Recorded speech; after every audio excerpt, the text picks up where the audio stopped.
सुनित्राताई पवार त्या पक्षाच्या राष्ट्रीय अध्यक्ष आहेत. अजितदादा पवार यांच्या नंतर प्रफुल्ल पटेल, सुनील तटकरे हे अजितदादांचे सहकारी. नव्या रचनेमध्ये सुनित्राताई पवारांचे ते सहकारी असतीलच असं नाही, आणि त्यांच्या पक्षाच्या अंतर्गत बाबींवरती दुसऱ्या पक्षांना का बोलावं हा माझा काय प्रश्न आहे. त्यांनी काय पत्र लिहिलं हा त्यांचा प्रश्न. त्यांनी पत्रामध्ये कोणाला पदं दिली किंवा कोणती पदं रद्द केली हा त्यांचा प्रश्न आहे. पण मी एक तुम्हाला खात्रीनं सांगेन की भविष्यामध्ये हा पक्ष 25 ते 30 आमदारांसह भाजपामध्ये विलीन होईल. त्याचं नेतृत्व कोणाकडे असेल ते मी आता सांगत नाही तुम्हाला.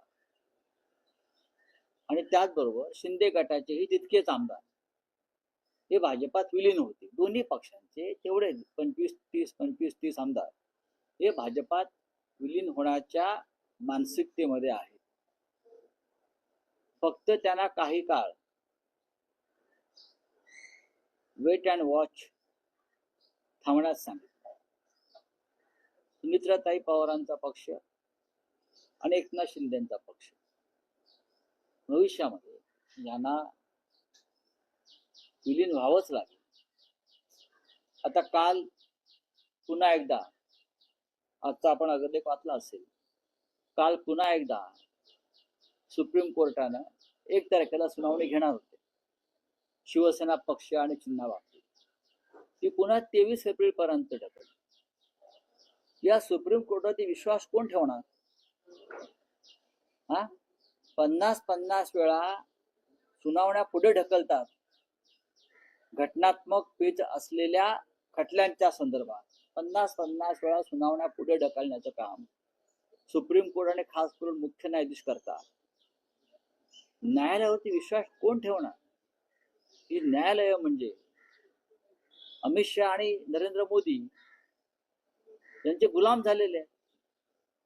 तुम्हाला सलग 1 दिवस सुनावणी घेऊन निर्णय देता येत नाही घटनात्मक पेच प्रसंगातल्या निर्णयावर. आता 23 तारखेला परत पुढली तारीख देणार. जस्टिस सूर्यकांत असतील किंवा त्या आधीचे सर्व सरन्यायाधीश असतील,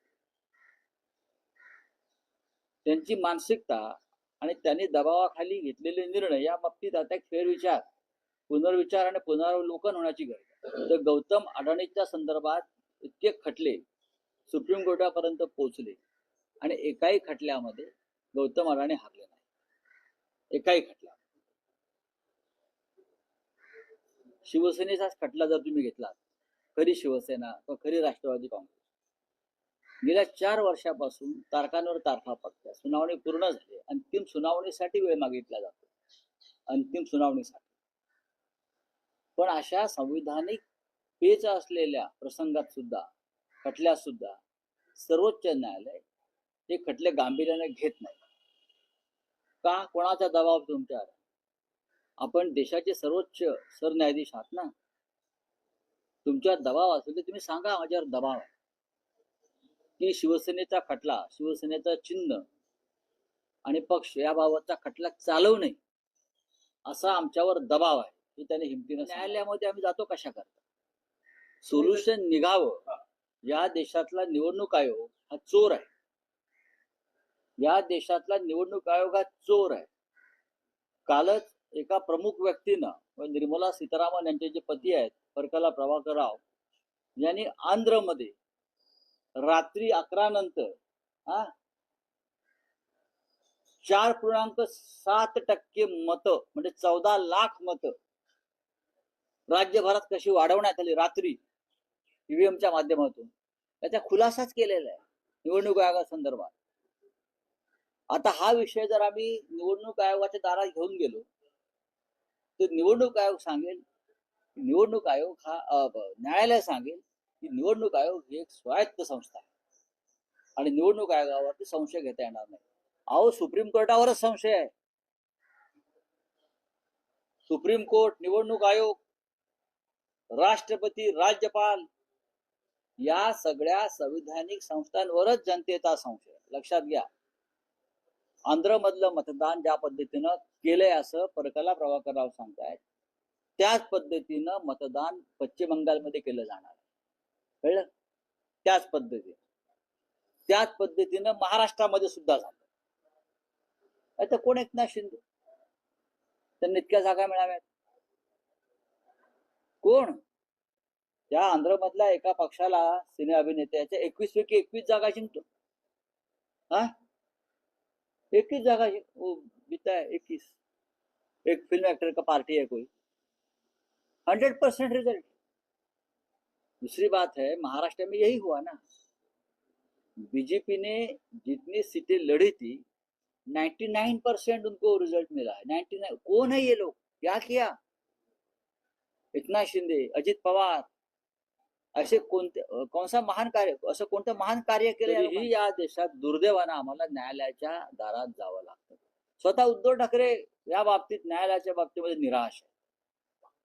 प्रत्येक वेळा सरन्यायाधीश बदलले की त्यांच्याविषयी काहीतरी छापून येतं, किती न्यायप्रिय आहेत, किती सत्यवादी आहेत, किती रामशास्त्री आहेत. मग चंद्रचूड असतील, मग भूषण गवई असतील, मग अमुक असतील. पण इथे कोणीही रामशास्त्री नाही, सगळे दामशास्त्री आणि कामशास्त्री आहेत. पण कोणत्याही परिस्थितीमध्ये भविष्यात शिंदे गटाचे 25 ते 30 आमदार आणि अजित पवार गटाचे साधारण तेवढेच आमदार हे विशिष्ट वेगळा गट करून भारतीय जनता पक्षामध्ये विलीन होण्यासंदर्भातली कार्यवाही पूर्ण झालेली आहे. पूर्ण 100% भाजपा. याआधी म्हणालो की यांना म्हणून तर न्यायालयाचे निकाल सातत्यानं पुढे ढकलले जात आहेत आमच्या बाबतीत.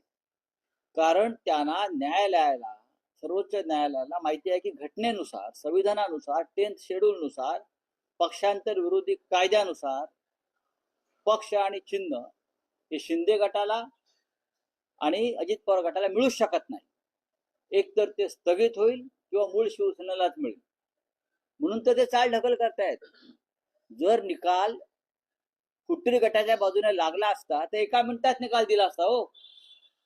पण संविधानाचं इतकं उल्लंघन सुद्धा त्यांना करता येत नाहीये. म्हणून ते आजचं मरण उद्यावर ढकलतायत. आणि तो निकाल येण्याआधी त्या दरम्यान त्यांना भारतीय जनता पक्षामध्ये आपला पक्ष किंवा एक गट मोठा मर्ज करावा लागेल, विलीन करावा लागेल. शरद पवार हे प्रकृती बरी नाही.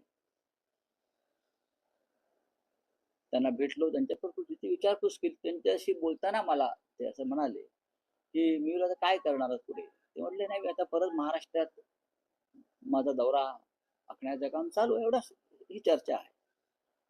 आणि शेवटी ज्येष्ठ नेते आहेत, जुने जाणते नेते आहेत, राज्यसभेवर पुन्हा निवडून आलेले आहेत आणि त्यांच्या पक्षाच्या बांधणीसाठी ते काम करतायत. त्याच्यामध्ये नवीन काय आहे? शरद पवार नेहमीच अशा पद्धतीनं काम करतायत.